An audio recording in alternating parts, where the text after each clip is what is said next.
Hello, hello. How is everybody?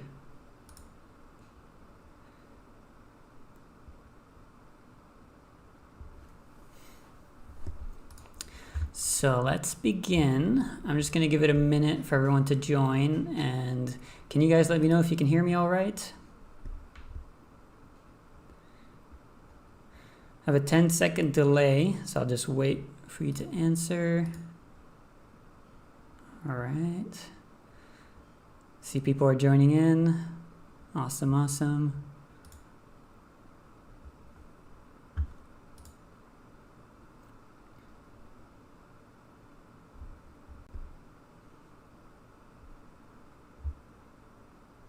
Great, you guys can hear me. Awesome. So let's get started. First of all, welcome to the CG Career Booster webinar. Super excited to have you guys here. We're going to talk some great subjects that have made a big difference in my life, and I'm excited to share with you guys. This is my first webinar, so hopefully things go well, not too many difficulties.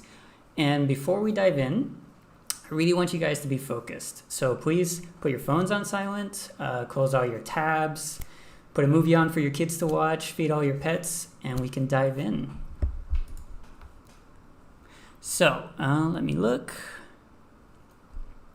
Checking my notes, making sure all is good. All right. So I'm a little curious, where are you guys coming in from? I'd like to hear what country you're in, what city, and what time it is more or less for you guys. In the meantime, I want to tell you a little bit about me. My name's Alan Plains. I started working professionally as a 3D artist around 8 years ago. My main tool has been Blender since the beginning. And when I started my career, I struggled quite a bit for about 2 years until I realized that I needed to dive in more to the business side of my creative career. Since then, I actually started doubling my income every year, booking much better client projects and connecting with other great artists. And I want to tell you a little bit about what we're going to talk about in this webinar so you can have an overview of what we're doing. And let me check where you guys are from. So Print That Thing is from Nashville. Welcome, welcome. Excited to have you here. Alexander's in France. Yes, Yog. Yes, you can watch this again. Norway, India, Istanbul, Kazakhstan. Wow. Nova Scotia, Switzerland. Welcome, John, Satish, Onur. Really thankful to have you guys here. The decorations Illuminati, you caught me. Okay. USA, Canada, all kinds of places. Wow, that's awesome. That is really exciting. Nice. All right. So let's look at what we're going to look at. First, I'm going to start talking about how do you get well-paid work and clients from anywhere. And it's good to see that you guys are from everywhere. This means it really is going to apply to you. See someone from Spain. I lived there for a long time. Serbia, Germany. Awesome. Next, we're going to talk about how do you make your visions a reality, even when it gets complicated. So personal projects, getting jobs, things that you want in your life. What are some of the steps and practical ways you can make that a reality? For me, for example, this course, I had to learn a lot about that in order to really make this happen. Next, we're going to talk about how do you stay motivated, meanwhile making your vision a reality, even when you don't feel like it. After that, I'll give a quick overview of the CG Career Booster course. And we'll get to my favorite part, which is in the Q&A. I will answer your questions about the course, your business, your career, and anything else you'd like. So, how do you get well-paid work and clients from anywhere? If you're like me, and you're like most people, you want to get paid well for your creative work. And you don't want to be limited by your location.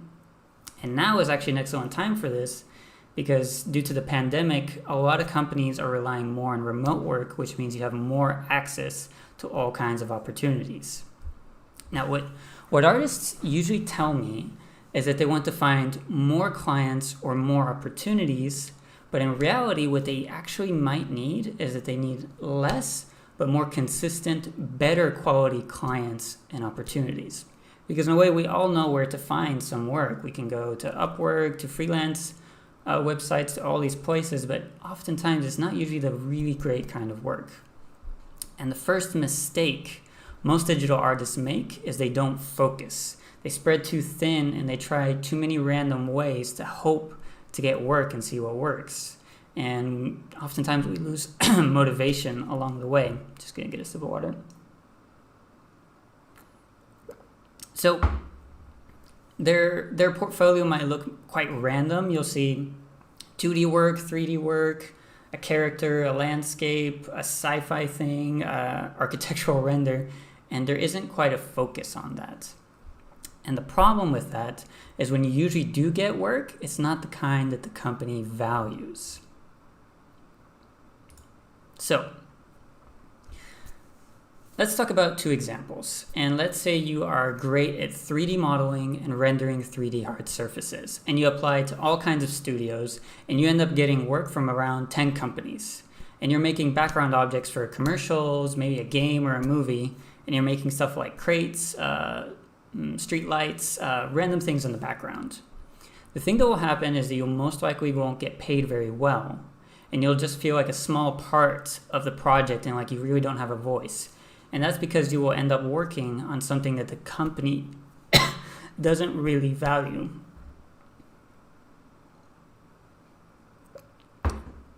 The company may even be considering buying assets online and may not really even want to work with you after some while. And that just doesn't feel great. I've had client projects that they needed me, but they didn't value me. And that's a big difference. And they even would make me feel bad for paying me. It was almost like I was annoying them doing the work and getting paid. So let's go to another example.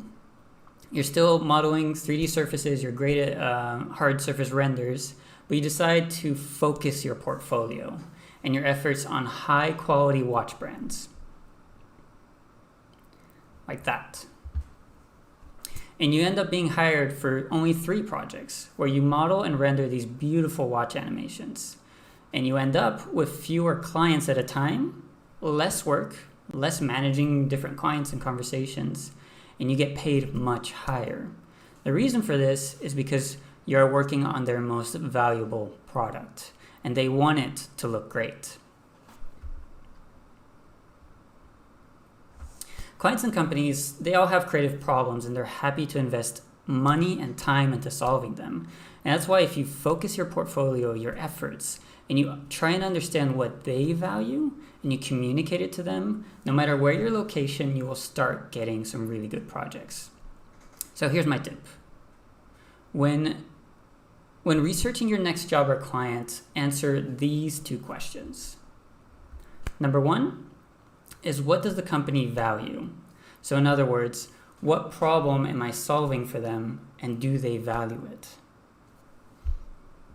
Number 2, how can I best show them on my portfolio / work and how I communicate with them how I can solve their problems, that I can solve their problems. When I started doing this in my career, asking for more money, applying to jobs, and working with clients became a much better experience. It really was. So I'm going to check the chat, make sure everything's good. Got New York, awesome.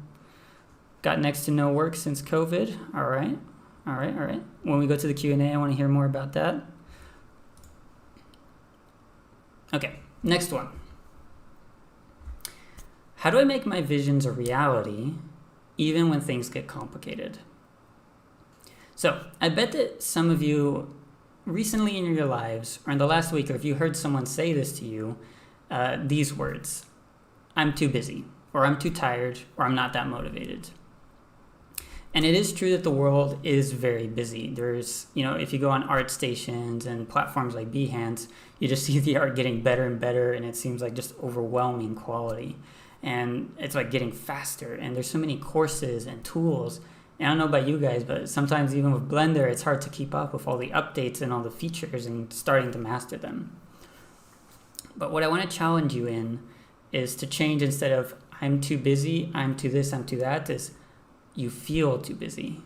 You feel like there's too much to do. You feel like there isn't work any out there. You feel like it's just all too much. And to kind of prove my point, I'm going to do a quick test. Imagine that right now you get a text that says that $2,000, let's say $20,000, why not $20,000? $20,000 has been deposited into your account right now. And you check and it's really there. And the text continues saying you have 4 hours to spend that money, otherwise it will disappear. Would you reply to them, sorry, I'm too busy, or I'm too tired? No, you wouldn't.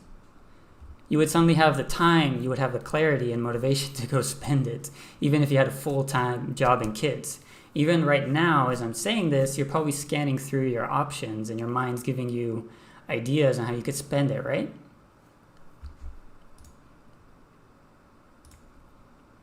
The reason for this is you have clarity.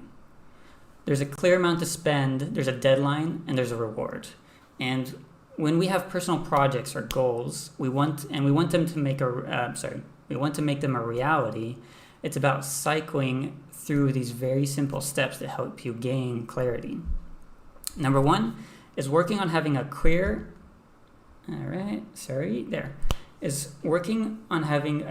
idea or vision that you want to make a reality. Number two is spending time planning and understanding each step to that reality before you start.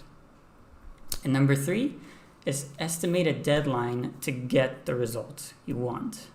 And it's really about getting good at cycling through these 3 steps. This is something I do on a daily basis and I do on my projects. As I start my day, I start thinking, okay, what do I really want to achieve today? And I plan out my day and I make sure I understand every step. And then I estimate, okay, by when today can I get these things done? And I start working on it. Sound good? Awesome. Next one.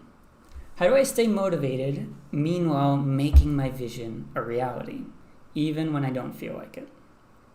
If you're like me, you probably have had plenty of projects you've started, ideas you've had, things you wanted to do, that you start and somewhere along the way it just doesn't finish, you lose the motivation, something else captures your attention. Am I right?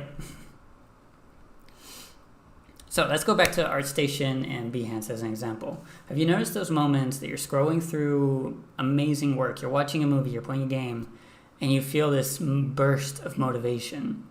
The reason for that is because you saw something clear in front of you and you wanted to do something like that.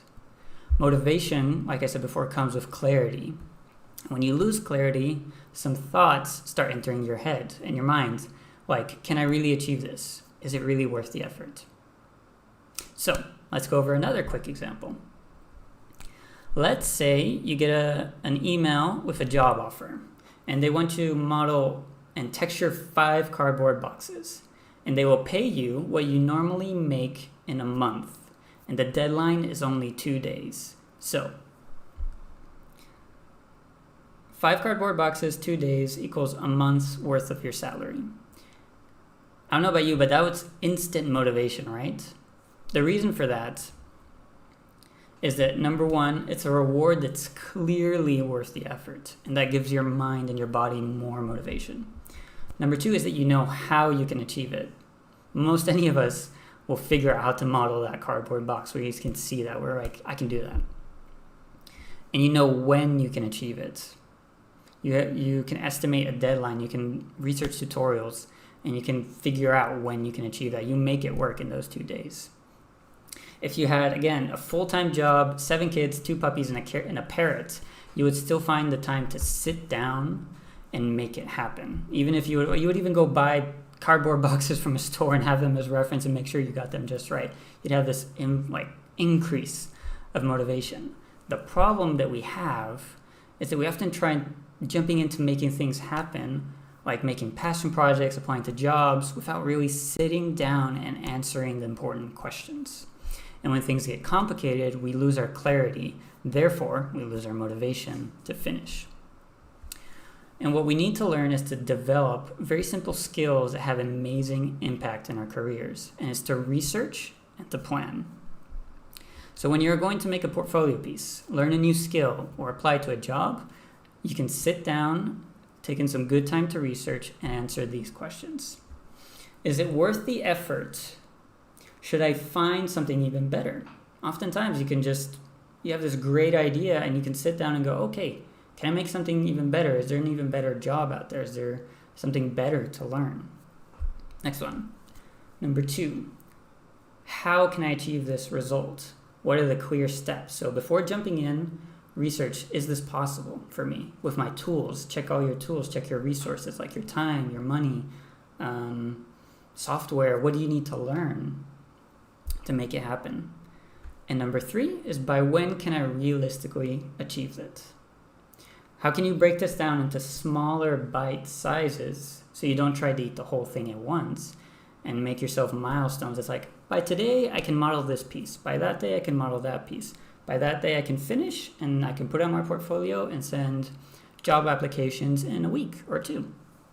That's how we continuously stay motivated, is when we have when we answer these questions really well. Just gonna check the chat. All right, all good.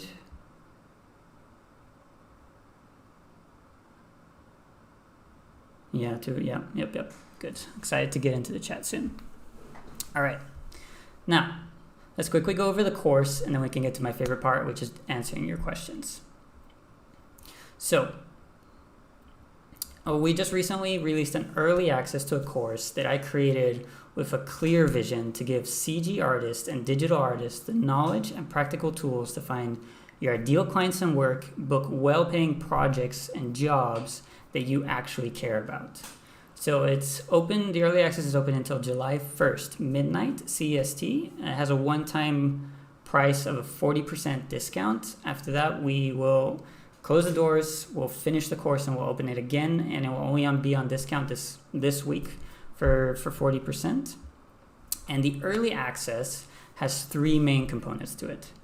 Number 1 is the knowledge base. So video lessons and text that gives you all the important knowledge you need to know to make it a reality of finding your ideal clients and being paid well no matter where you're from. Number 2 is downloadable practical activities designed to reward you for getting results and that you can actually see the progress as you're going through the course. And number 3 is the community, which is my favorite part. It's where we together, you get to be with other artists, share ideas, share your homework, do group live calls with me, and I review your activities together. And I can just sit and watch you guys grow and succeed. I love that part. So, the course is divided into 2 parts, and just making sure I didn't skip anything. Good. All right.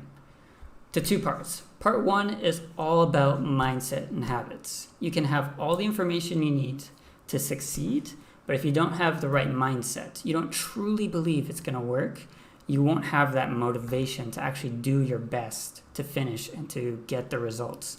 And number 2 is habits. Stuff like procrastination, getting distracted, losing motivation. Those are the kind of things we work on in part 1. So we start with busting some lies about the creative business.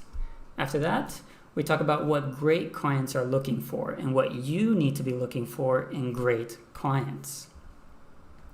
Number 3 is something I call IPA, which is a simple but powerful way of working that has made a big difference in my life since I implemented.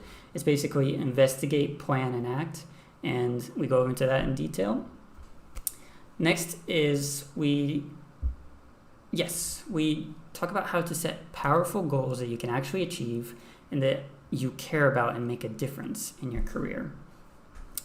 And after that, in part 1, we overview the 5 steps your clients take to book you. It looks kind of like this. And in part 2, we go into each step individually so you can nail each one and continuously get great work. And I see this like a wheel of like a motorcycle or a vehicle, or the jet from the trailer if you've seen it, that is continuously spinning. And the more you do this, the faster you go and the more you progress in your career. So in part 2, uncover We talk about understanding our clients' real problems and building ideal client profiles so you know who and what to search for. Next, we talk about showing proof. That means finding your ideal clients, how to reach out to them, and building your portfolio. After that, we talk about win-win negotiations, how to negotiate and get booked for projects. And after that, we talk about working on the project, how to work with your ideal clients. So set milestones, how do you communicate with them, how do you avoid the loop of constant revisions. If you've worked at a company or freelanced, you might know what I'm talking about. And finally, I see it's a little under the screen, I guess you guys can see that, is nailing the ending. Maybe I can, well, all right. Is nailing the ending, delivering projects that meet and even exceed their expectations, and how to get good reviews, and most importantly, good word of mouth, so your clients talk about you to their other friends, which can be other clients of yours. And as a bonus, we'll talk about in extra lessons the power of having fun while working, because when you're having fun, you're creative, your time goes by fast, you're motivated, and how to do that. And this is exclusive to the early access, is when you're in the group of the early access, you have the opportunity to request specific lessons, and we will implement those based on how many of you seem interested in the powerful effect it will have on your careers. We'll implement those in the final course. So let's move to my absolute favorite part. I get to engage with you guys and do the Q&A. I have some suggestions for you as you're preparing your questions, and you can start posting them. I'll go through them in order. Here's some suggestions. Number one is be thinking about in your career, what is the biggest challenge for you right now, and what question can you ask me about that challenge? Number two is you can write another question, which is, you can be thinking about what is the best question I can ask me right now, Alan, during the Q&A, and any other questions you may have. So I'm going to open the chat here and show you guys what I see. Let's do this. Pop out the chat. Let's get into it.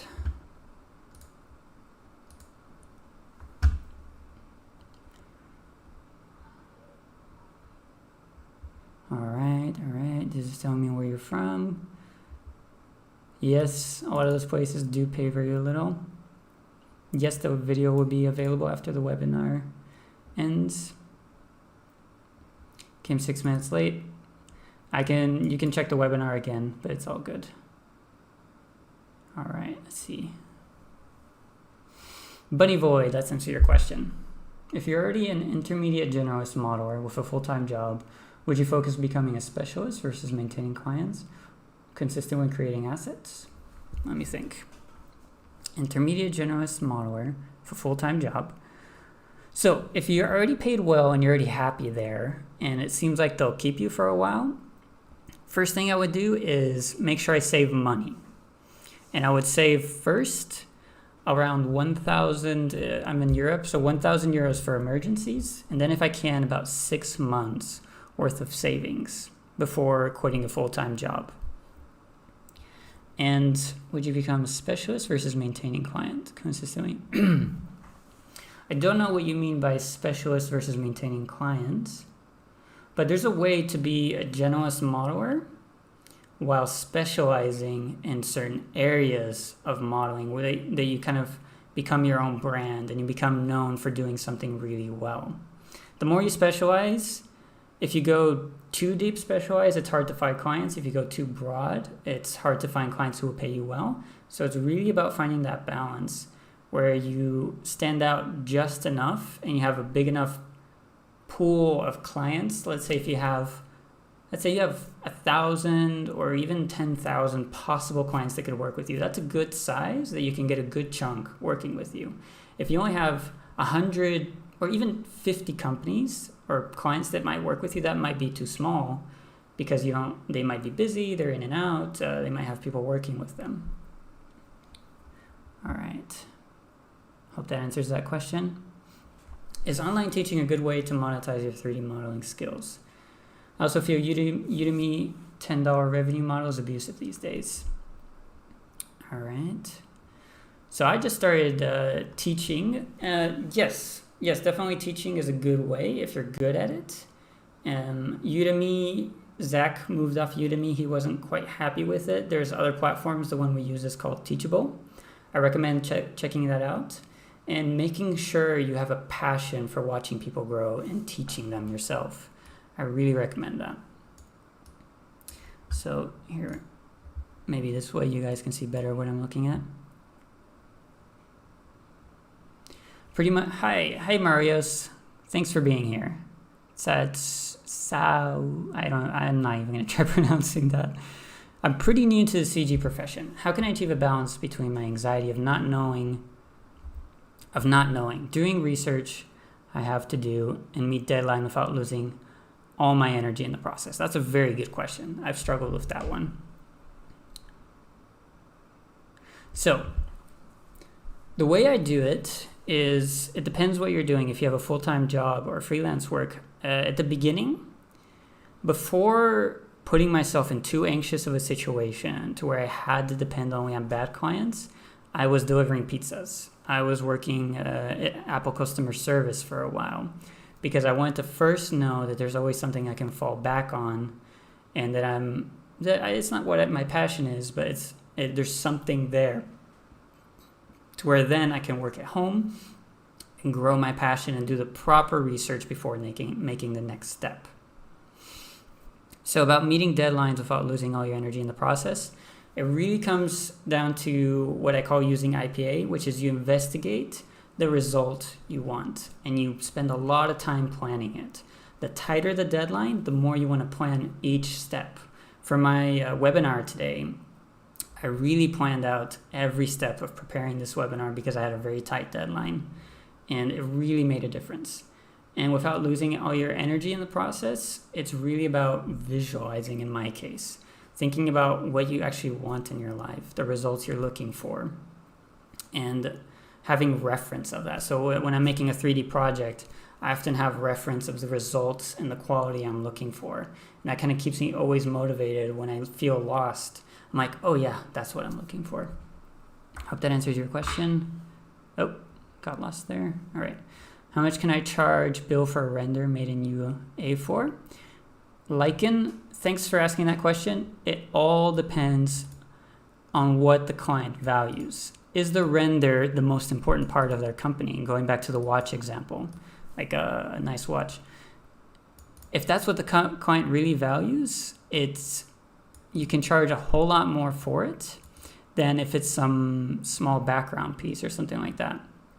So first of all, what you do is you research the company and think about, what do they value? If it's a company that's going to make millions off of what you're going to make, how much is a reasonable percent to charge for that? If they're going to make millions, is 5,000, 10,000 reasonable? I think so.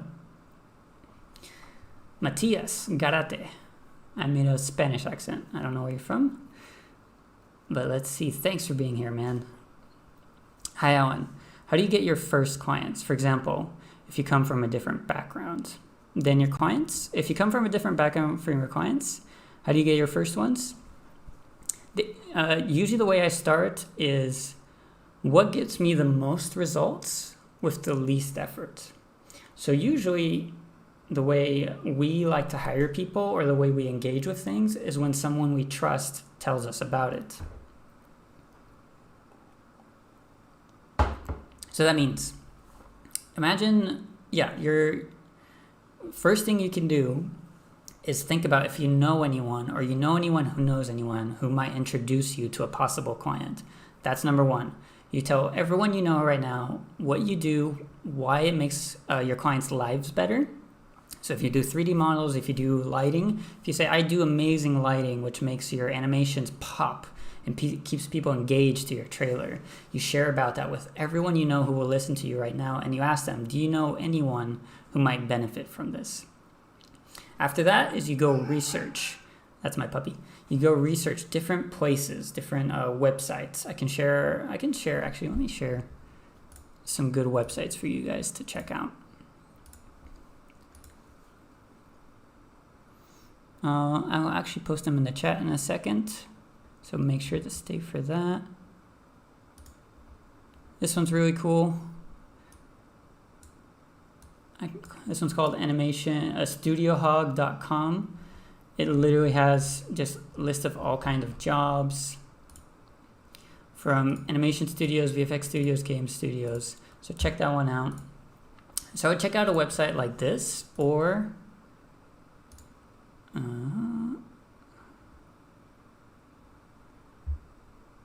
a global directory online, onelightbfx.com. It literally, by country, tells you what kind of studios there are out there, VFX and feature animation studios. So I would check out, let me bring back the chat.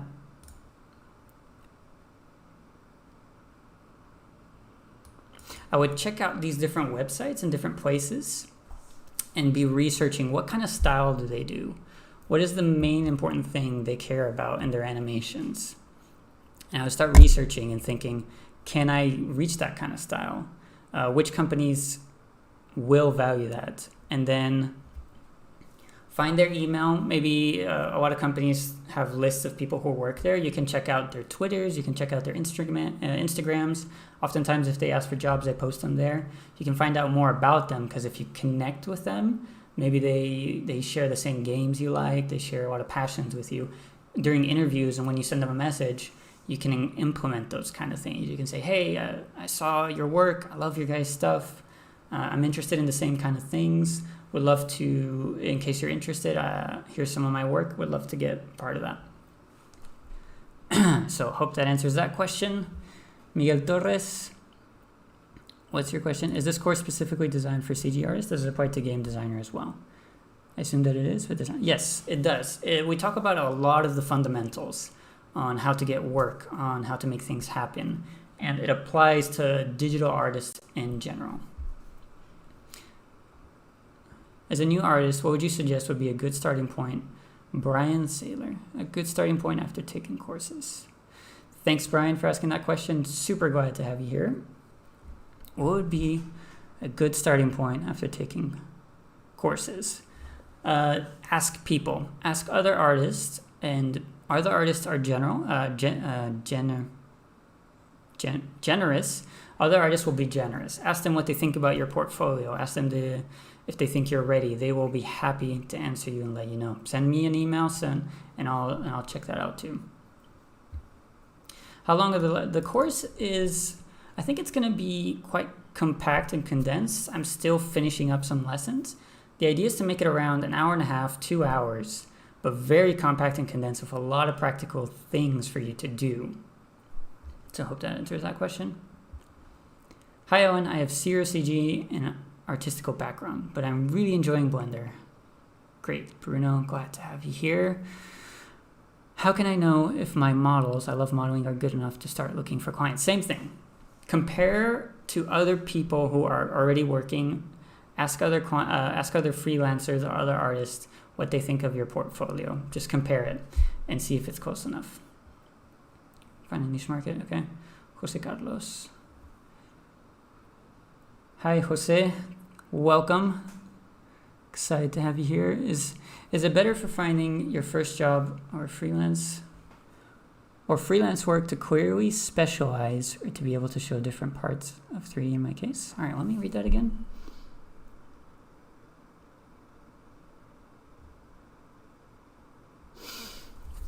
It depends what you mean by specialize and clearly show different parts of 3D. It really comes down to what kind of job you want to do. If you want to be a lighter, if you want to be a modeler, if you want to be a generalist. If you're going to be a generalist, it's good to find a style. So Pixar, Blizzard. Which style do you most like, and which one are you going to most be involved in? If you love lighting, what kind of lighting moods do you tend to do? And it really depends on the market.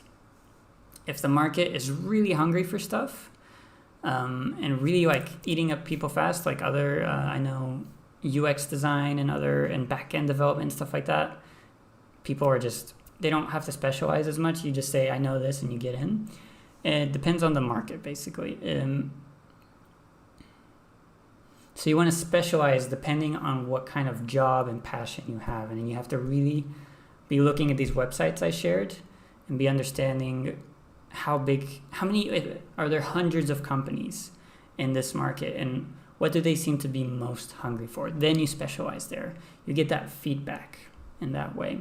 Don't go in blind, ask people. Oh, I lost my question. All right, I've been Clapdragon23. I've been doing the open source. What are the absolute essential platforms? Not sure what you mean by that. I've been doing the open source absolute essential platforms. If it's for finding jobs, I'm sorry, I just don't understand that question. Hype. Welcome, Hype. Patrick. Welcome, Patrick. Glad to have you here. You talked about focusing your portfolio. My problem is that I'm interested in almost everything CJ related. So maybe I can try everything and focus later. That is totally possible. There's no big hurry in focusing right now. You don't have to put everything on your portfolio. You can try 1 hour projects. If I told you have 1 hour to make a project, what would you do? What would come out? What would be your go-to thing? What would you love to do? I started out like that. I made my own short film. I did animation, everything, effects, smoke. And within the years, I started liking more and more and following more updates of rendering, of modeling, and of moods and very cinematic things. So that's where I started focusing. And even if you like everything, you can always focus in a style. So you can use all the tools. If you enjoy every tool, focus on a style. If you don't like focusing on a style, focusing on rigging. Rigging is a big one. People want riggers, for example. All right, next question.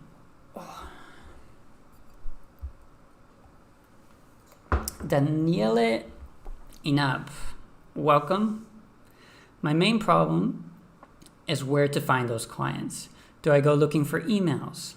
And where do I go looking for those mails? Or in that case, just reach out to job postings. Same as before. First of all, if you know anyone who you can speak to, ask them if they know of any clients, or reach out to the ones that are closest to you and you have most influence. After that, you can be researching job platforms like Blender Artist has a job section for them, Behance, ArtStation, and be seeing who is looking for people right now and what is in demand right now. And when you do that, you can send them an email, find their Instagram, whoever's hiring at the company. Again, if you go to the company, you go to the section where you see all the list of employees. Maybe you find the person who's hiring. Sometimes it's the art director. Sometimes it's specifically someone who does hire, or even the owner if it's a smaller company. Find them on Instagram, find them on Twitter, find out what they love. Say, man, you love their work. You see that they have a job post. They might refer you to the email. Use the email. Maybe you send them your portfolio on direct message and you follow them. The idea is you roll dice. It's basically when you apply on jobs, when you send emails, when you send direct messages, you're rolling the dice. And the more you do that, the higher chances you have of getting the right number. And the more your portfolio and your communication aligns to their style. Yuri Visuals, welcome. Thanks for being here. Really glad. How would you go about changing your style and niche when you have a following? For example, I am mostly focusing on the music industry right now, but I feel like I want to go more into commercial design. How would I go about doing that? Start with research.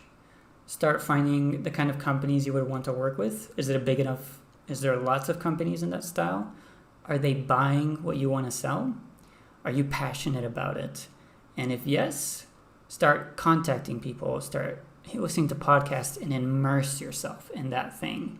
And make sure you have enough runway and stability to where if you make the jump, you have time to really get in there. If you need to take it cool, save some money, keep on going. And once you've done plenty of research, you'll feel ready to make that jump. Yuri.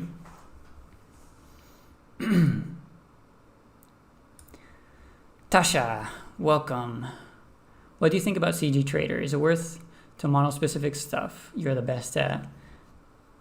And these kind of sites. I've never done that. When I've gotten offers like that, I've always felt like, I don't know, I didn't feel worth it to me personally. But if you're the kind that just models content, test it. I would say test it before committing to something. Maybe make something in a day or two that you think people will buy. See if other people are making good money in this, or is the website taking advantage of you? There are websites that do that the balance of power is all in the website and the client, and the freelancer is way down here. Find websites that balance that power that makes everyone win. If CG Trader is one of those, you'll see artists doing quite well, and they'll be in richer countries. So pay attention to that. Hope that answers your question. Jose Carlos, welcome here. And what parts of 3D of this 3D spectrum, animation, texturing, lighting, modeling, sculpting, are the one you have found to be the best and worst paid? Very good question. So usually the best paid are the ones that are the hardest and have the most impact on the company making money. So there are companies that depend a lot on animation, and I think animators, even the Blender Foundation is often looking for animators. I think Ton Rosendahl even said that. So I know modeling is one of the basic ones. They have to be very, very, very good to make some good money. That's why a lot of people are going into modeling and texturing and UVs, or they're doing rigging, which can be complicated. Usually sculpting and modeling are more intuitive and a little less hard to do. And there's a lot of people doing it, so it tends to go down in price a little bit. But and usually the more authority that you have over the project. So if a company comes to me and says, we're going to sell this product and we want you to art direct that, that's when they pay a lot, because if the product sells really well, they invest a lot in it and they get a lot in return. If another company is having a technical problem, they're like, we really need these specific rigs. We really need these animations to look in this very unique way. We need the rendering and lighting to be so like this. Then they're willing to pay for it. So in general, I know the easier the job is to do, the more people doing it, the less demand there is for it, because there's more people competing and the price goes down.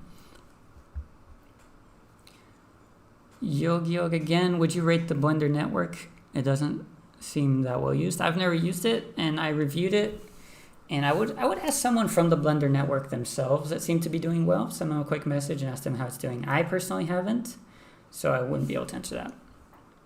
Abiyet Mishra, sorry for butchering your name, but I'm super glad you're here, and thank you for coming. Any link you can give for the smallest movie, which was completely done by one man, please? I can, and it's going to be intimidating. I'll just share this real quick. Astartes.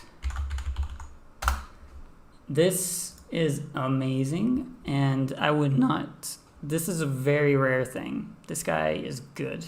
You can check him out, use it as inspiration. I think in my opinion, he's one of the first guys to do something this good on every level. If he made a portfolio on cinematography, storytelling, storyboarding, modeling, rigging, everything, I think he'd get a work in all of it. But it's rare. So I think a lot of people are gonna start doing what he does, but definitely you gotta have a lot of experience. Hype. I'm living in a very remote area, and moving to a big city is almost impossible. Kids, school, etc. Is starting a career as remote? Yes, it is possible, if you solve the real problem they care about. I lived in Barcelona, and 90% of my clients were all remote work. Los Angeles, the Emmys, Saxon, Germany, Poland, Great Britain, and all kinds of places. If you really care about the person, if you really communicate well with them, and you're solving a problem they care about, when they find you, they're excited to have you. So yes, totally possible. Ian. Hey, Ian. Welcome. Glad to have you here. Hi, Alan. How important is the software you use in your career? I've been noticing that most successful artists use a huge range of software. Should we learn software to get specific jobs? I've tried that, and I always went back to Blender. And I would say be willing to adapt to the company if they want you to use their software. But if you really care first about their problem, you show that you can solve their problems. Most companies, even if they say 3ds Max only, Maya only, this only, it's more like a wish list of ideals. But not every artist is like that. And if you're pretty good with Blender and you can show it and you show that you care and you're adaptable, they will work with you. And if they really, really absolutely need you to work with a different software, I've had clients tell me that they'll give me a few days to learn, they'll pay me for it, and practice that software. And oftentimes I go back to Blender and just export it there. So I would say if you really see the job you want, you always see the same software, that's a good sign. If on different jobs you want, you see random softwares, then it's usually about how good you are at solving that specific problem. Ahmed Anis. Is Sketchfab good for? Yeah, I think so. I think a lot of, especially for game models, if it's more cinematic, lighting and rendering, not so much. If it's for game models, Sketchfab I think is a good platform for building a portfolio. Our ArtStation's quite good, and Behance is pretty good. So again, see if there's any really successful artists on Sketchfab doing really well. That's a good sign. I personally don't use it because I'm more pre-rendered. Oscar, good to have you here. What are your 2 cents about the freelance platforms? I don't want to say names with ridiculous budgets. I would you recommend to avoid them? After about 2 years of freelancing, I was on Upwork a lot, and I bought a book called The Freelance Manifesto. And the first thing it said is avoid these platforms. And I was like, oh man, that makes so much sense. And the problem with these platforms is they usually put you on the stage and the client as a judge.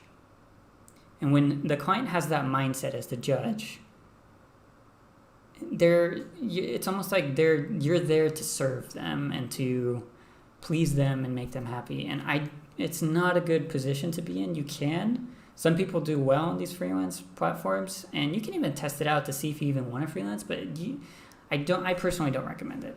I like being side by side my clients, looking at the problem together. I'm almost like I oftentimes when I'm in conversation with my clients, I picture myself standing next to them, looking at the project together, side by side. Like, how are we going to do this? How are we going to solve your problem? How are we going to make you more money? How are you going to make this animation how you want it to be? Versus when they're on the judge position, which is often what they have on these platforms, they have a lot more power, and you're sitting there doing a dance trying to please them. It just doesn't feel good. So if you can avoid them, like I said, I would rather deliver pizzas again than be in that kind of situation. Hope that answers your question, Oscar, and thank you for asking that one. Pasorn Gida. Thank you for being here.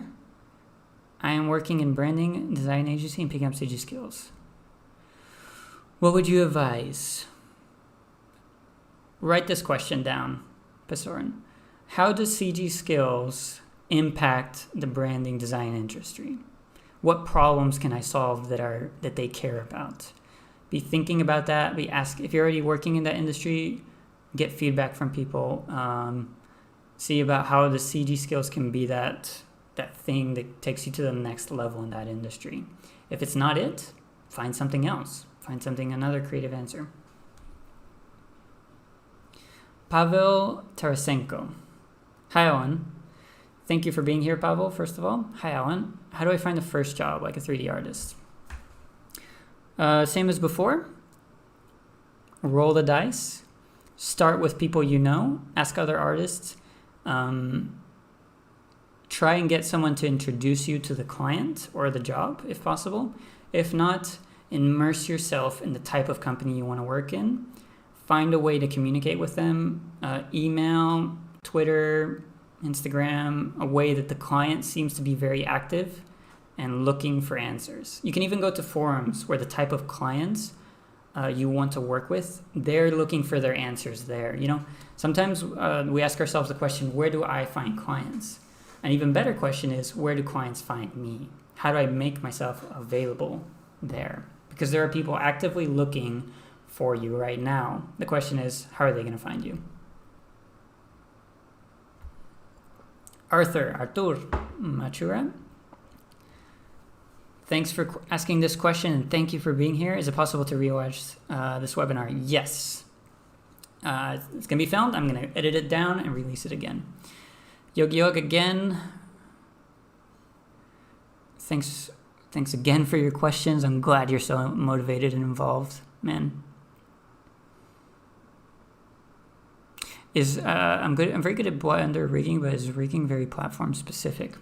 I don't know. I guess they're working on a universal adapter to work between softwares. So I would check that out. I'm not a professional rigger, even though I'm learning it for a client project right now. I do think rigging usually is quite specific. Unfortunately, I can't give you much on that. So, but my challenge for you right now is if the question is really valuable to you, go and ask a rigger. Go and ask a Pierre, what's his name? He does some awesome tutorials. See if I can find him. Pierre Blender rigging. Oh, can't find him. That's strange. Pierre-Ric? Answer him in the chat if you can, guys. I know you know who I'm talking about. But yeah, find someone and ask them. That's my challenge to you. I did a car once and it sold a couple of times, and after that it did not sell again. All right, I'm guessing you're answering someone, maybe? David? Proxy Doug, CG Trader is all right, so you're talking about CG Trader. Pavel, I think I answered you. Thanks for asking another question and being motivated. Okay, that's a very good question. What I do is I create one main portfolio and I make it the best portfolio. And I also have my side work that doesn't align with the ideal work that I want, but I have it there ready in case a client is asking for something that's not directly in my portfolio. And I'll create a quick presentation. Maybe I record my screen, or I create just something quick and easy to show them, even if it's like a PDF, other work. So definitely have one polished portfolio to find your ideal clients. And if you see a client who wants something a bit more specific and you actually have that as side work, show them that. All right. Those are Friezak. Yes, I would check out Chocofer, and I think there are plenty of architectural jobs using Blender. Main tool is 3ds Max, but I think there's a few artists out there that work professionally. Pavel again, man, you like asking questions. Let's see. Your course is good for understanding how to create a passion. Yes, that is exactly what I focus on. How to make a good living with your passion. A couple words about time management. Sure. Time is emotion. So Pavel asks, can I talk about time management? Time is emotion. It's a feeling. When you're having a great time, suddenly it's fast. When you're having a terrible time, suddenly it's slow. So when you're managing your time, it's first releasing pressure from being super ultra productive every day. And it's about at the end of the day and at the beginning, focusing on the beginning, what do you really want to achieve today? And at the end of the day, breaking down the steps and thinking, did I achieve it? Why or why not? How can I do better tomorrow? And you constantly refine it and you work on your mindset and your emotions. Right now, this webinar is flying by for me. It's super fast. I've been here an hour and it feels like 20 minutes. It's super great. So it's really emotion. Abhijit again, awesome. Thanks for being here. Okay, not sure what that means. Let me put that over there so you guys can see it better. Can't think about any questions. Just wanted to say thank you for the webinar. Thank you for being here, Mr. Horseless, and I hope you find a horse. Hope you find your horse, man. But yeah, thank you for being here. Bunny Void again. How important is marketing yourself online, social media online, and the following? Would it be wise to spend some years on a company even if the thing you really want to produce is a product, game, or movie? Thank you for answering the questions.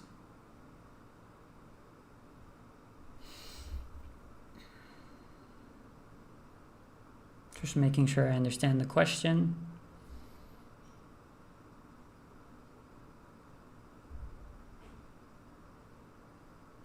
It comes down to, what do you really want to be doing? Is it profitable? And where are the people looking? In my case, I haven't built a social media presence. I decided to work with Zach because he already had one. And I focused on him and making sure we were on the same page. And he really understood what I wanted to create for you guys. And it works, honestly.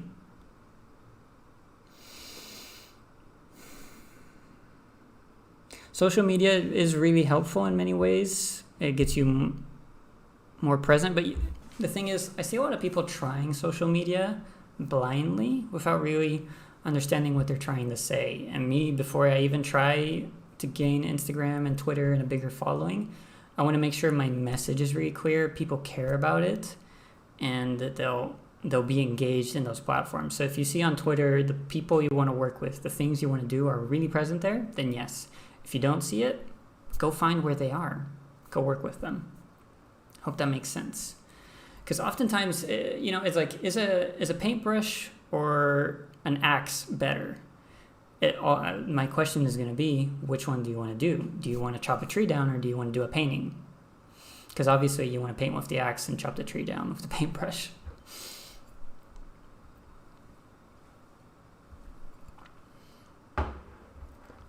Ricardo Pichi, thank you for being here. I think this is your first question. How do you manage invoices and taxes living in Europe and working with US clients? Do you have to open your company? Is this a problem for your clients outside the country? So far, it has not been a problem. You have to become a freelancer, and I hired someone to manage my taxes, which is if you find someone who's really good at managing your taxes, it's amazing what they can do. They got me, this year I'm going to get 300 euros back. And they would tell me, hey, send me this. And I would send it to them and they would make it work. So find someone who wants you to succeed. And make sure you're charging more than what an average employee works there, because you're taking on more risk and you're paying your own taxes. So you need to charge way more than what a full-time employee does over there. And so it's my tax company gave me a software for invoicing, and they made it super easy for me to do all the paperwork. They just said, sign this, here's your meeting, go here, and they did it all for me. And it saved me so much time and helped me focus on what I really wanted to focus on. Hype, you're welcome. Whatever it is that I did, you're very welcome. Clapdragon, is ArtStation a good way to find work? I haven't found work on ArtStation because my clients weren't there. Are your clients on ArtStation? That's the question for you. I think which people on ArtStation are making good work? What do they have to say about it? Me personally, I haven't found work there. I found it through Blender Artists and forums where people are posting work, and researching companies myself. Okay, I'm gonna rest for a sec. See how everyone's doing.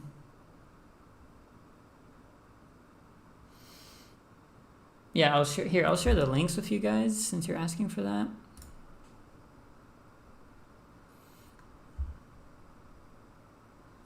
One sec.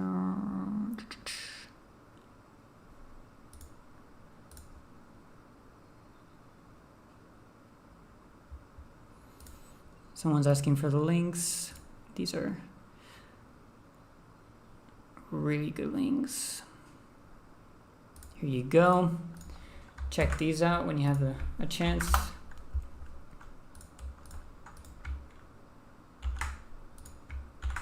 There you go. All right, let's continue. Yeah, Pierrick, exactly. Pierrick Picaud. Thank you, Tasha and Jan. Thank you for that. Jose Carlos again. How can someone who lives in a small remote town make contacts? Do you know any page like Polycount whichever really nice fun to ask people to make those contacts. So when I started out, I lived in a small town, and I was the only Blender 3D artist and that I knew for several years. What I did is I went on forums, and I would see people who would like me, who were more or less at my level, and I'd start conversations with them. And for several years, I would consistently make video calls with someone in Arizona. His name is Alec Miller. He runs a company called Rose and Rose. And we just chat about business. We chat about what we learned, and he would challenge me all the time to reach out to companies. He gave me a few projects. And it was really about helping people, being focused on giving all you can to other artists, to helping them, and to not be afraid to ask my opinions of other people, and start creating connections. And it's all about immersion and passion. No matter where you are, we have internet access, you have a keyboard, you have passion, you have talent, and you go out there and you talk to people and you grow. And it's not a one-day thing. It takes time. It takes being authentic. People really notice if you just want from them and you're not giving back. But that's what it's really about.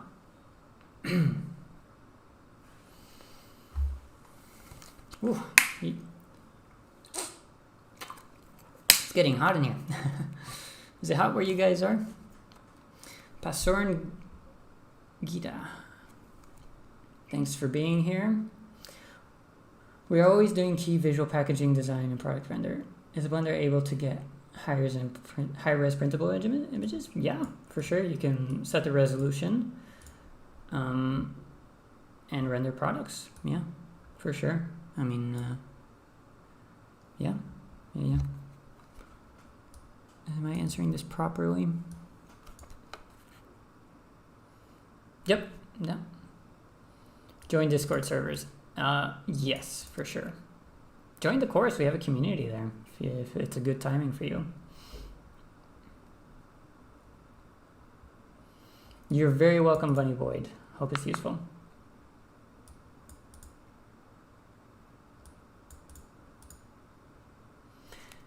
Hey guys, Kay, thank you for a very good question.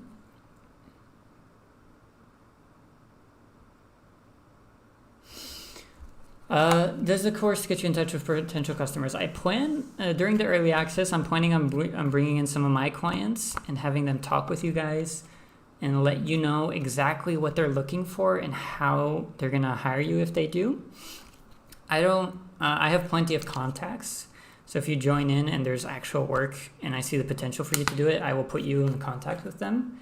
I can't guarantee it, but what I can guarantee is I'm going to give you lots of tools and challenge you to get results as quickly as possible and for you to feel motivated as you're working towards it. So it's not that you need motivation, it's not that you need knowledge, it's just a matter of time until you get the results. Hope that answers your question. And thank you for asking that. BK Scribe, thanks for being here. Sorry about the clicking of the water bottle. How do you create and maintain time boundaries with clients? First of all is by written agreements at the beginning. I make sure we're all on the same page of the deadline and what I will and will not do. Always write an agreement. It's tempting to jump straight into a project when they say yes and you're like, oh, forget about agreements. They said yes, write an agreement.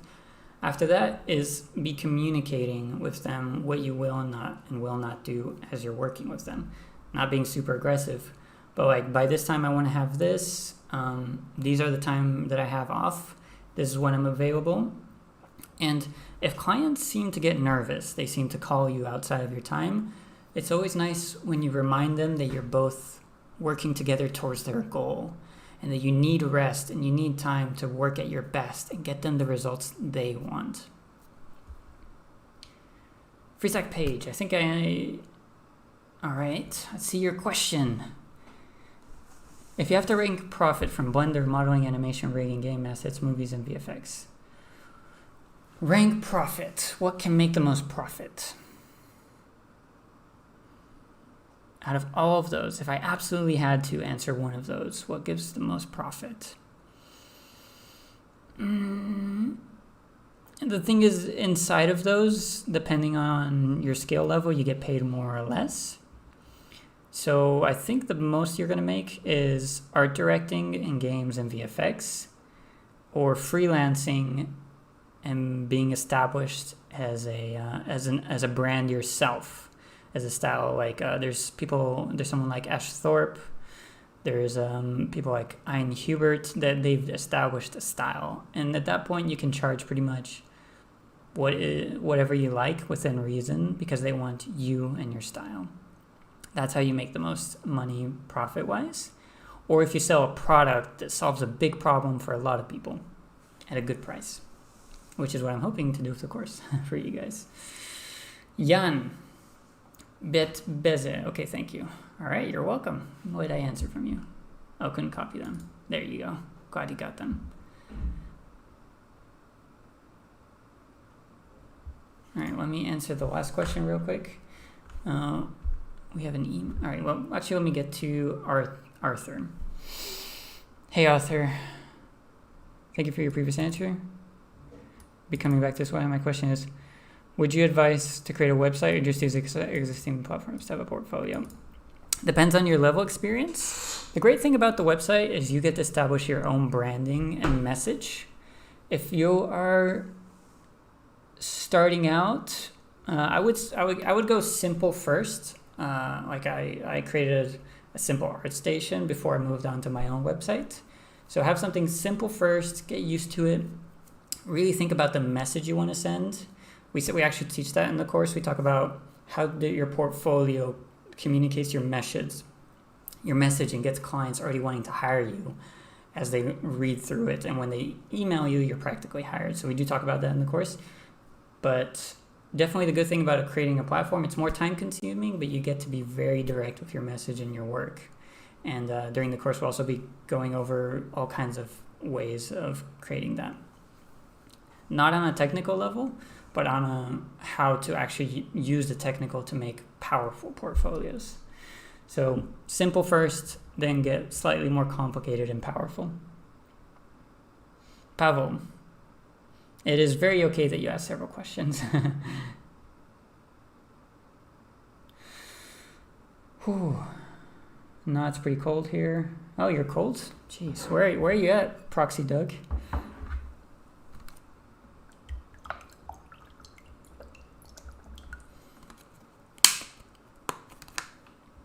Okay, I'm going to answer Yoki real quick, and then I'll answer you, Pavel. The reason for the price difference on this course, Yoki, thank you for asking that question. It's okay that you're late. Is that this course is made to directly make you money. So this course costs $210. By investing in this course, I'm teaching you how to make projects and reach out to clients that makes you thousands. So you get about more than 10 times the return on that investment. We often spend $600, $700, $800 on our graphics cards, and those help us create tools and make things. But this course is really made for less of that price to get you about 10 times the money. That's why it's priced in that way, and because I'm also directly involved in the course doing conversation and group live calls. Hope that answers that. Pavel's question. It's fine to ask for a job in company if that company don't have job offer for my talents in the moment. I wouldn't ask for a job in the company straight away. I would get to know them because you want to care about them. And with Zach and with other clients, I got to know them first. I just loved what they did, and I got in contact with them. If they're asking for work, answer them with work. If they aren't asking for work, just keep it cool, get to know them, tell them what you love. And I do something called mirroring, which is if they send me a short message reply, I send them a short thank you. If they send me a longer message, I send them about the same message saying thank you in the same style. And that's how you kind of build that relationship. Because if they send you a short message and you send them a wall of text, that makes them go, whoa, okay, this person's going to ask a lot from me. So that's my answer. And thanks for asking more questions. You're very welcome, B Scribes. Thank you for caring about yourself and wanting to learn and grow. Miguel, where can you reach if you want to ask more questions. You can go to cgboost.com. Here, I'll show you. Go to cgboost.com. And I think a little chat will appear here in a second. There it is. You can send us a message here. And yeah, that's one of the best ways. I think we have an email somewhere. Maybe during the course section.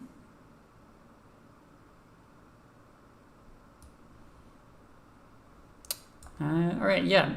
Mainly you can use here, and we are watching that always, and we will answer you there. Quick thing about the course, by the way, just in case you guys actually want to join,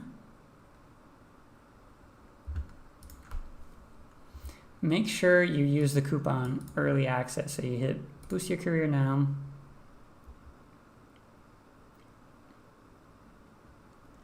And make sure you copy early access here. Sometimes we get questions about that in the chat right here, but make sure to contact us there.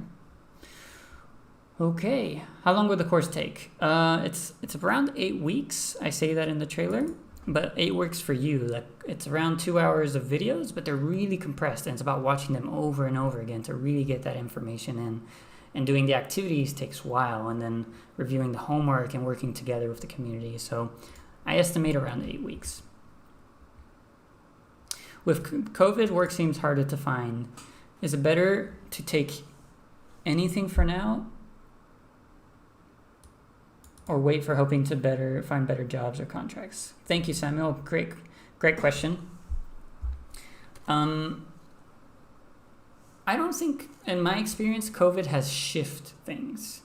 So in a way, it's like if you're fishing, it's like the fish have moved somewhere else, and that can make you think that there's less fish or there's less work.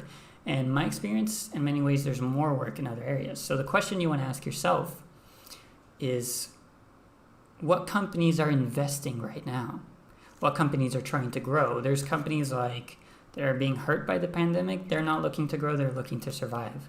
But there's companies that are looking to take advantage of this opportunity. They're willing to invest money and work and trailers and animations to get their product out there, to get their message out there. Who are those companies? Those are the ones that are paying for work right now. So yeah, I mean, I've gotten more job offers right now, and I've had to turn them down. So that's my experience, and that's the challenge I have for you, Samuel. Hope I'm pronouncing this correctly. Gonna get a quick sip. Pavel, I see you asking more questions. I'll get to that.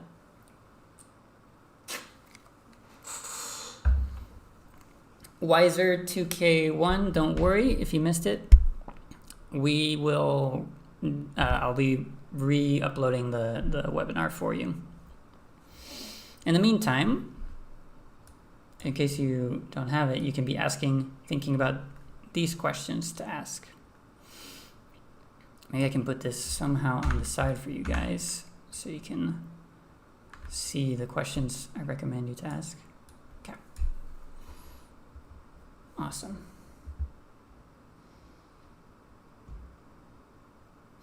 John, thank you for being here. What is the future of Blender considering? The future is bright. More and more people are getting on, more companies are investing, and they're getting faster at their updates. So it's a bright future for sure. It's worth learning. Yoki, thanks for another question, Yoki. The course is focused on freelance. Is it all kinds of 3D freelance? Yes, all kinds of 3D, digital artists, and even if you want to get a full-time job, it still applies to you. I don't talk about specializing as much because I talk about advice that works for everybody, and it works across our creative industry. And we do talk about specialization a little bit, but it's more about how to find and work with your ideal clients. What are they looking for? And you specialize once you understand what they're looking for. Arthur just got fired. I am very sad to hear that, Arthur. So I decided to push things I'm more passionate. Investing 200 is a bit of a risk for unemployment. I do understand that. I do understand that. And I would not want you to invest money that is making you live super tightly. But I will say that during the calls that I've had with other artists, usually right after, they tend to get results. And it's usually small things in our mindsets and our understanding that gets us jobs. With my wife, for example, when the pandemic started, all our clients stopped talking to us, all the current ones. And we had to sit there and figure out how to get a job. And we were able to get her a job within a week working together. So it really is powerful. But definitely don't put yourself in a bad position buying this course. I would rather not that happen because I want you to succeed. So just consider if it's worth the risk. I do plan to get you results. It's not instantaneous. So if you don't put all your hopes in just one course. It doesn't work like that. This course is to help you grow, and it won't give you a job immediately. There's other ways to get jobs immediately, and I would be thinking about that. But if you do have enough time to invest in the course and grow, I would be glad to have you, Artur. All right. Whew. You guys have great questions. Thank you for these questions. These are great. Andres David. Thank you for asking a question. Thank you for being here. Still need to finish watching the presentation, but I find it difficult to separate different kinds of work. I'm adept in 2D art and learning 3D, but find the path daunting, but valuable as a skill. All right, you find it difficult to separate different kinds of work. That's okay.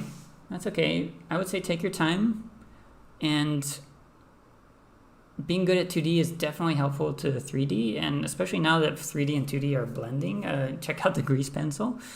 And if you work with clients that you do the full project and they just want results, use 3D, use 2D, use whatever you want, get them results for sure. Sorry, Bruno, to hear that you have the same situation. For those who are struggling with the pandemic right now, I want you to ask yourself this question. In what ways can this actually be a good thing? One of my close friends who I started coaching, he just got fired. And by the end of the conversation, he was excited because he realized that company was holding him back from what he really wanted to do. So in what ways can this be a good thing? Is it gonna challenge you to grow and become even stronger as an artist and as a person?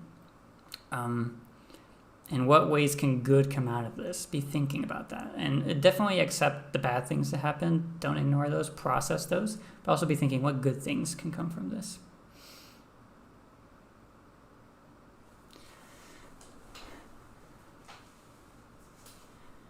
Arthur, what have you got to say? That you're not in agreement on what? You can find my project on the previous challenge, Speedpunk. I got final, so I would say just by that I'm at least not a greenie. Oh, you're not a greenie. Okay. Awesome. Good for you. You got to the final. Oh, I'm going to check that out later. Good. Congratulations, man. Good job. Miguel, last question. All right. Will the community section be open during early access? Yes, it's open right now. There's people in the community right now. They're giving feedback to each other. They're working together. So yes, it's open right now, and I'm already involved in that. I don't have any lessons out straight away. We're going to close the early access, and then I'll be working on the lessons again and working with you guys and doing live group calls. Pavel, man, you are hungry. You are hungry for answers. That's good. I like that.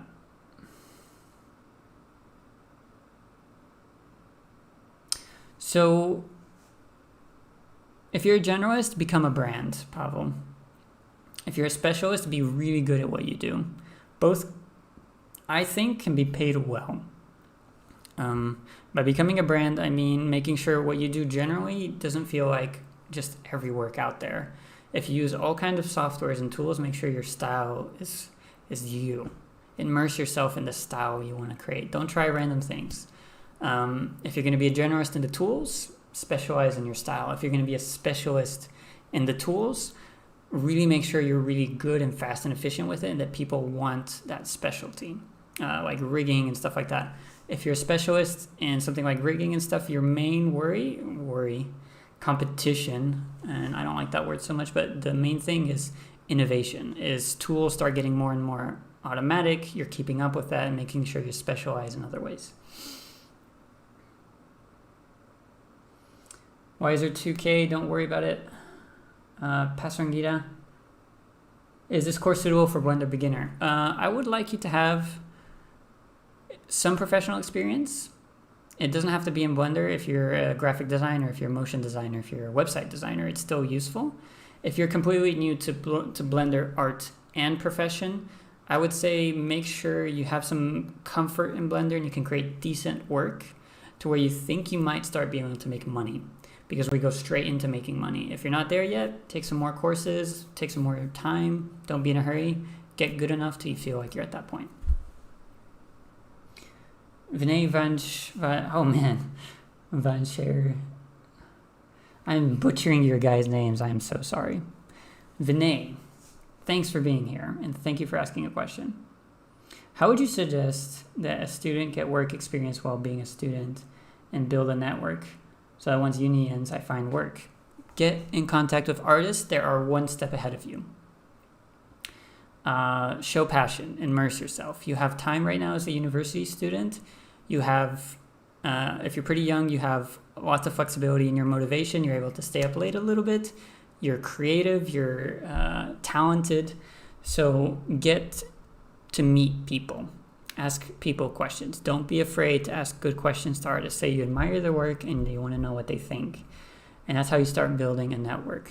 Right now, you asked me a question and now I know who you are. That's building a network. Send us an email, ask more questions. Send other people emails and get to know them. Do you recommend going freelance if you've never worked at a company? That's how I started. And it all depends on how much runway you have. Definitely get some experience one way or another. Companies aren't bad. And if you have no work nearby you, you can start doing freelance projects. I would say get early experience if you can, and test your communication and start there. That's how I started. It was a bit rocky. It was rough, and I got a job in something completely different, delivering pizzas.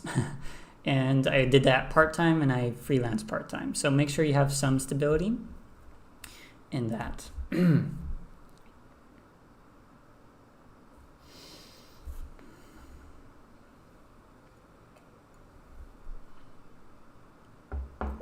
Jan, you're going to bring back your family from the pool. Awesome.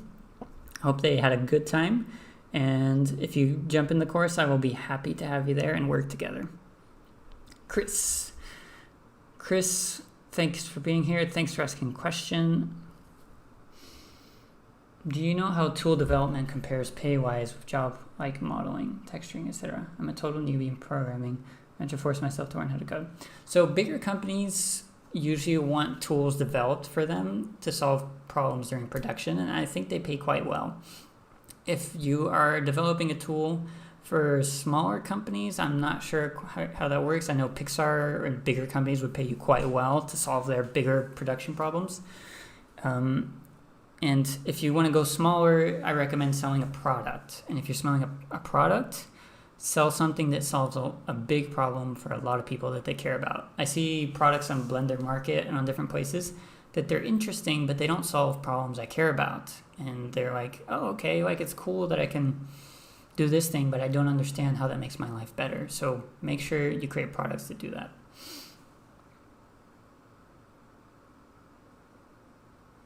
It's definitely profitable if you have a good amount of people and you're solving an important problem. There's people on Blender Market and on different places that are doing well financially because they focus on what people care about and solving problems.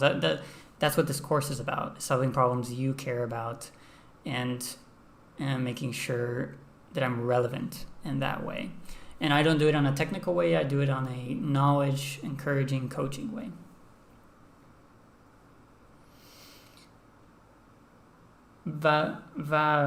Bavish, how do I get started with freelance? make sure you have runway. Make sure you have 3, 4, 6 months of stability as you start freelancing. Make sure your portfolio answers a question that clients care about. So, is the work what clients are looking for? And start reaching out to people. Thanks for that question. Sir Platypus. Love that name. Sir Platypus. Sir Platypus. You're very welcome. Thank you for being here. And I'm glad you're enjoying the mails. I hope it's making a difference in your career and in your life. All right, let's give it about 15 more minutes. I'm going to go into power mode to try and answer all the questions, and then we can end it there. If you have more, send us a message, check out the course, and be waiting for more emails and content. I'm excited to create more content to help your guys' careers. All right, I'm going to set a timer the last 15 minutes for you guys to answer questions. Here we go. Timer starting. It's begun. Go for it.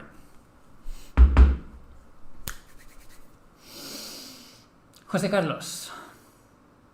Do you recommend aiming for bigger companies and projects but spending more time learning and practicing, or starting smaller ones to start and getting experience? I would say the bigger companies already have lots of people. They're the obvious ones. They're the easiest to find. They have lots of people applying to them.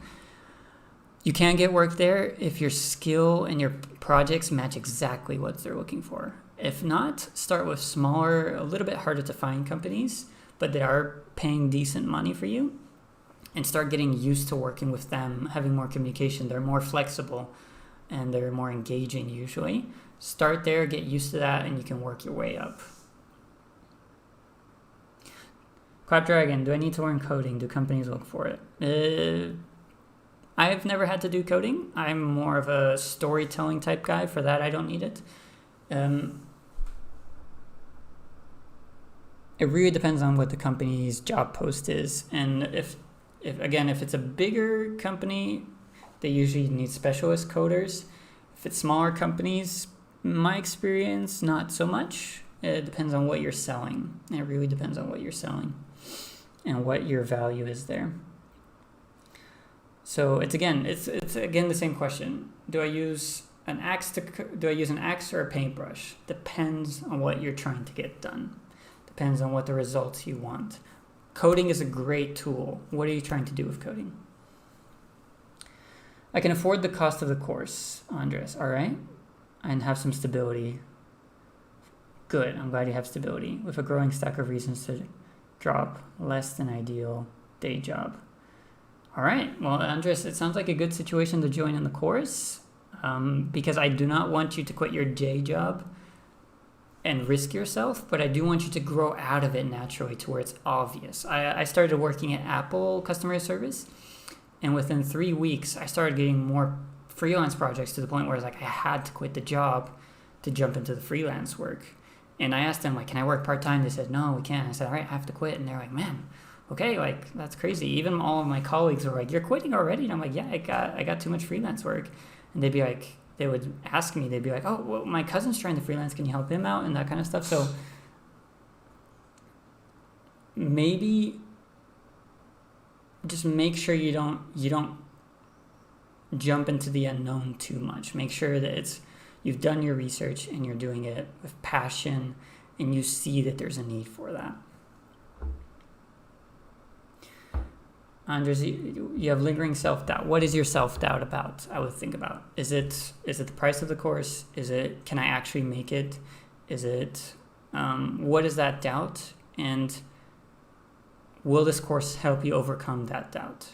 Will this course give you clarity? Will this course, where working with me, get you where you want to be? Because that's the aim of the course, is to give you clarity and make sure you know the next steps. And you know how to budget, you know how to get there. Hey, John. Hi again.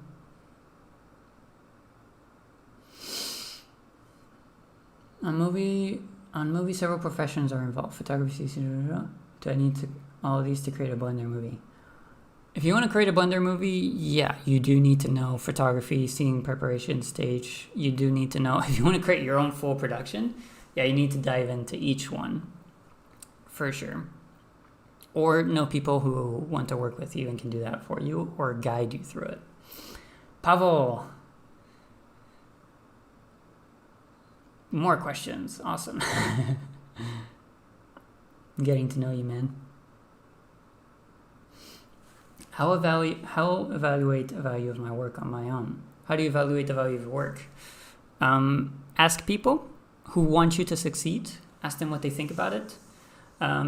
Take it with a grain of salt. Some people go straight into criticizing. Some people tell you it's all great and they don't confront you. So make sure you balance that.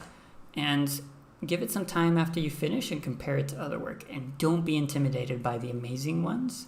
See how much you're left and see like, oh yeah, if I make these changes, I get one step closer.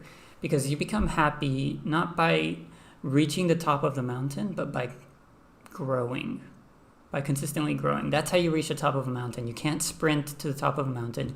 You grow each day. You make small decisions that make big impact accumulated. Vinay again, building off my last question. I joined animation school to become a 2D animator. Okay, you saw 3D animation. Awesome. Is it practical to develop both my skills while looking for a job, or is it a hindrance to?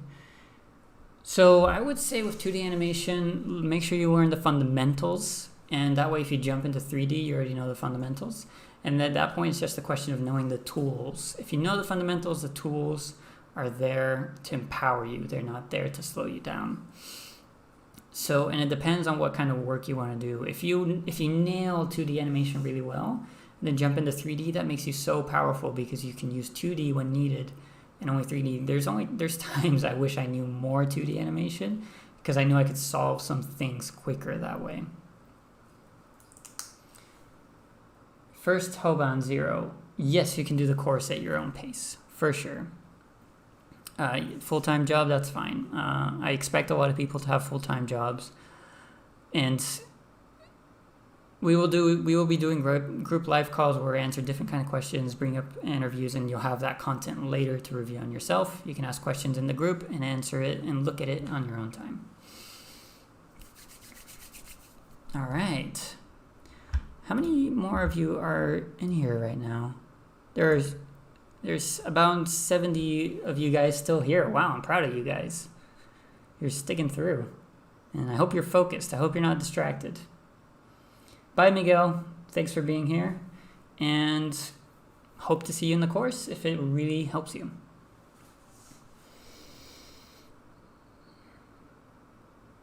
Lara Samyolenko. Hi. Thanks for this question. You're a beginner and you're not ready to work yet, but you're interested in the course.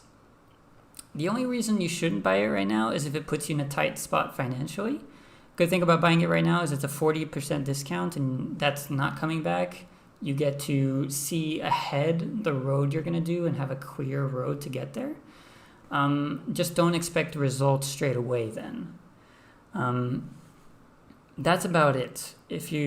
That's the only reason I can think of not joining in the course. If it puts you in a tight spot financially, and if you want results now, if you don't mind taking your time and going through it well, I would love to have you inside.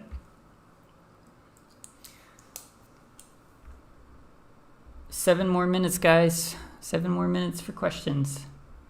Loving this. Jose Carlos, what passive incomes can you think of 2D and 3D and 2D digital art? It depends. If you're selling a product, you can sell 3D models, 2D animations that people use on a general level. The better the product, the more people see the product, the bigger the problem you solve, the more you will sell and have better passive income. You can sell courses and you can also become a business owner, which is a bit more complicated. And at that point, you hire 2D and 3D artists to do the job for you. Those are the ways to make passive income I can think of. Alexander, you're very welcome for this webinar. Hope you enjoyed it. Lara, I am excited to have you in the course then. I'm very excited to have you inside. And if you're good at taking it at your own time, I'm happy to be patient with you.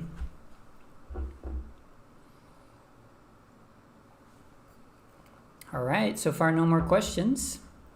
I see people are starting to leave. It means you guys got your information. I'll give you guys a few more minutes if you have more questions. Oh, here they come, more questions. I spoke too soon.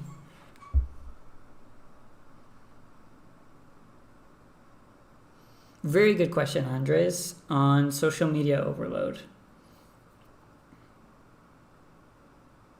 How do I deal with social media in my life? Right now, I start my days by thinking about what I want to achieve that day. And I make sure I don't go straight to my phone. I even put my phone away from my bed. And I think about what do I want to achieve that day. And if social media is going to help me, I get there. I uninstalled Twitter and Instagram for a while because it was getting too political and too aggressive in my opinion. Even though there's a lot of important things happening now in the world, it wasn't helping me. And if it's not helping me, I can't help other people. So I took a break from it for a little while. And the people who really care about me, they still can contact me. And I just think about at the beginning of the day, what am I trying to achieve? Where am I trying to grow? And I see it as a tool instead of something that just feeds me random stuff I don't really care about. I go and find the stuff myself, because usually when things are just thrown at you, quite often it's the interest of the person throwing the thing at you. It's not in your own interest. It's about you searching what you're looking for through social media and through all these places. So make sure you don't go to it too often and it's not a painkiller for you. Pain is a good thing. And that's something I've had to learn in my own life, that pain is a good thing. And sometimes social media can act as a painkiller when it shouldn't. Godwin. Hello, Alan. Sorry I joined late. That's fine. Do you have an opinion about Fiverr? I've never worked on Fiverr, but thanks for asking that. And thank you for being here, even if it's okay that you're late. I worked on Upwork, and I would ask myself, is Fiverr a platform that gives power to me or to the client? Or does it put us in the same position? Usually websites like these tend to put you on the stage and the client in a judgment seat, and you don't want that, where they ask you to dance for them. Show me what you got. I'm just going to sit here and watch you do your own thing. And you don't want that because you're competing against other people just trying to prove themselves to them. But if you're more in a side-by-side conversation with your client, that's where you can help them best, and you can charge more money.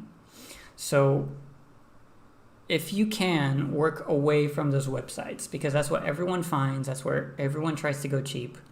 And you want to get to a point where money is not a question anymore. So if you're hungry, I'm going to give an example. If you're hungry, you're very hungry, and you don't really care about what you're going to eat, you're going to go to the cheap option that's quick and fast. And unless you're a big company, you don't make profit that way. But if you want to surprise your loved one with a fantastic dinner, that's when you're in a conversation with the restaurant. You're looking at websites and you don't mind spending more money. That's what you want to have with your clients. They really care about it. They're not just, I need a quick logo, I need a quick animation, I need a quick this. You want to be in conversation with clients that they really are thinking about what they want to make and how it's going to benefit their company. Andres. Yeah, I know what you mean.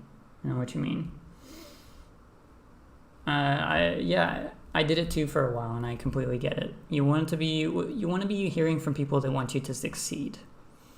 You want to be in contact with people that want you to succeed, and be on mailing lists, be checking people's profiles that are saying things that are constructive right now, not necessarily destructive. There is a time for destruction, but it's usually destroying bad things and destroying lies and destroying those kind of things. I know I'm going a bit deep, but it's important for you to maintain your emotional health and your mindset. Okay, got about a minute left. Thank you, Arthur. I'm glad you enjoyed the webinar. Yeah, get back to your portfolio for sure. Guinness11, still beginner, Blender and CG in general, but I love all the info. Thank you for the webinar. Thank you. All right, seems like people are done with questions.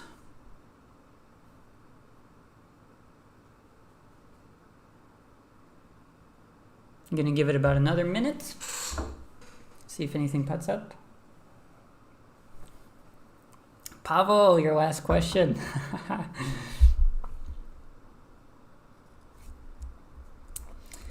I'm the teacher, yes.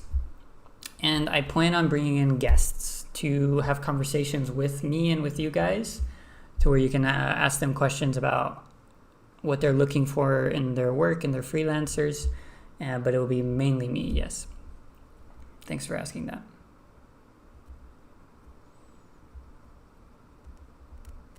Godwin, I really understand that you're reaching burnout. I went through the same.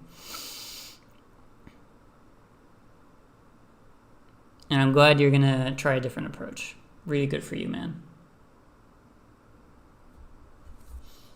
Good for you for coming on here and asking this question and getting the answer.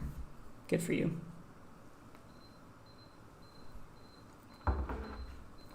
All right, timer's up. See you guys next time, and hope to seeing a lot of you guys in the course. I'd be excited to work with you more directly.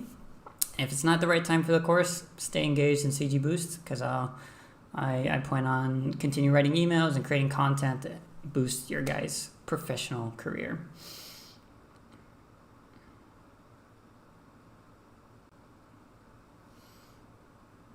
All right, Vinay, you asked one more question. I'm going to answer that one. Oh man, all the questions are coming in. Okay, I'm going to answer one more question, and if you have more, just send it through email and I'll get back to it. Vinay, as a student, my teachers are telling me to work hard. I know this is a stupid question. Maybe it's not. What does it entail really to work hard in animation? What am I expected to be doing to stand out? Hard work, yeah, that's kind of sometimes vague. It's like, what does working hard mean? For me, working hard is actually having fun, because when you're having fun, time goes by quick, you're creative and you try different things. And working hard is also when you're pushing yourself. Working hard might mean you create an animation and then you redo it again and you make it a little better, and then you delete it and redo it again, because oftentimes we create something and we get attached to the thing we create. Don't get attached to what you create. Get attached to your own growth. So even, I would dare you, create an animation and delete it. Create the best animation you've ever made, delete it, and make it even better. That's what I might challenge you to do.